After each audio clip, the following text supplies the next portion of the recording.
Good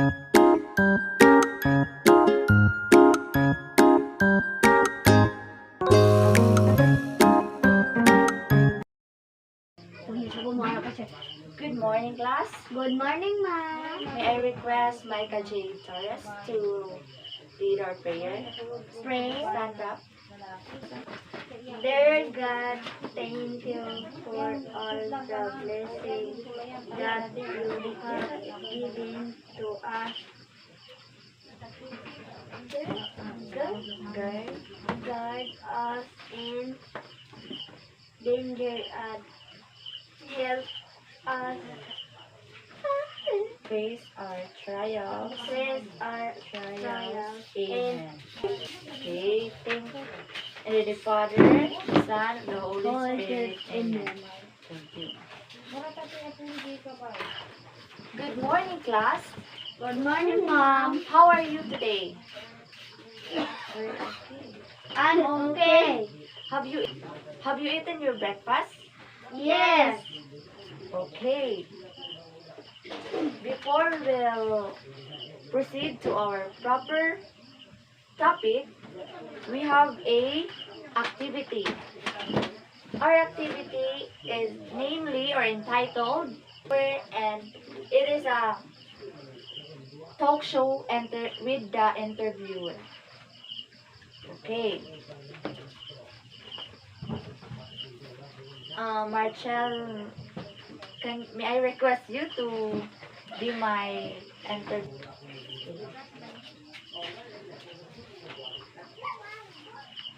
What language do you prefer or comfortable to speak? I prefer to spoke Filipino language, but when it comes to the rest, I prefer Bisaya. Okay. Yeah. If you are going to have a formal speech, what language will you use? English. Okay. Are you a multilingual person? Yes, like Filipino and English language, a little bit Korean like saranghae. Okay. Wow. What do you mean by saranghae? It's I love you. Very good. How can you preserve and develop our very own language? As long as I use it in speaking and free preserve our language. Okay. As long as you speak your language. Very good. It's very good try. Today and now we will proceed to our proper topic, which is can you please read? Communicative Language teaching. Can you please read, Marcel, the first one? Stand up, please. Then read. The Go. goal of language education is the ability to communicate in the target language. This is in contrast to Previous views. in which grammatical Competence. competence was commonly given top. Okay. May you sit? Up. Go back to your seat. Okay. CLT or the communicative language teaching is the language education is the ability to communicate in the target language. So it means that which is English is the one we use to communicate in our target language. And CLT goes language used as our language education, which is grammatical competence, was commonly given top priority. Learners in our environments using communication to learn and practice the target language.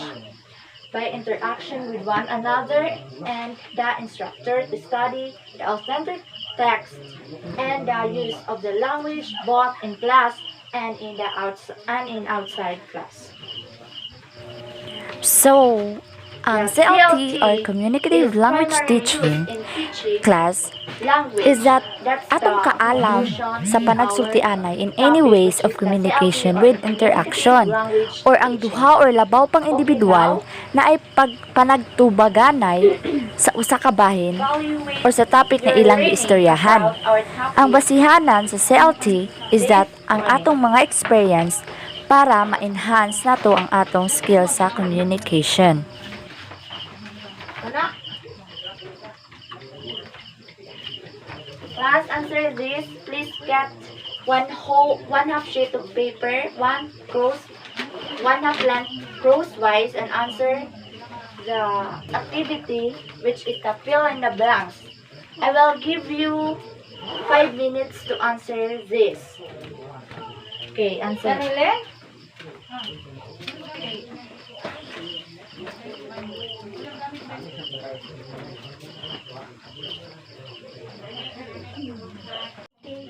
Okay, time is up. Let's fill in the blanks. So, blank is an approach to language teaching, emphasize interaction as both the means and the ultimate goal of study. Marshall, what is number 1? Mom, CLT. Very good. Number 1 is education.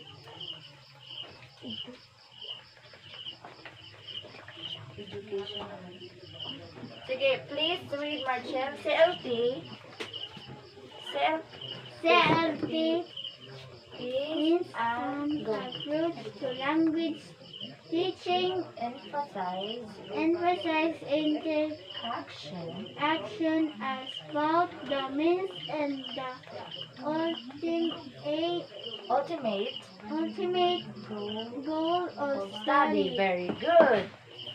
Number 2. According to the CLT, the goal of the blank education is the ability to communicate in the target language. Number 2. Who wants to answer? Micah. It's education. Education. Very good. The number 2 answer is education.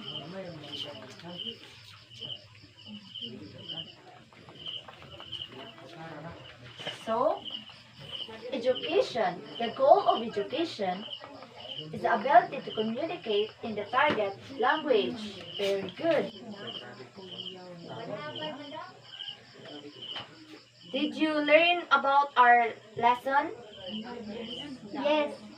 Very good. I am so glad that I know that you gained some knowledge about our lesson for today. And lastly, I will give you an assignment, and you must put your assignment in, and your I will assign a link so that you can send your answers in that link. Okay, the question.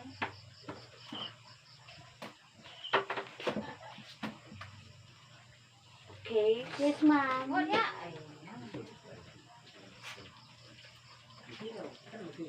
Okay. The question. Copy your assignments. Take note your assignments. I will dictate. As a learners, how you can preserve your how can you preserve and use our knowledge, our language in authentic way or in a unique way? Defend your answer. Okay, so much for that.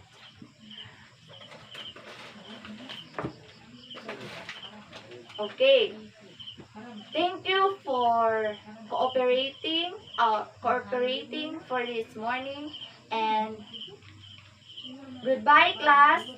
Goodbye, Mom. Okay.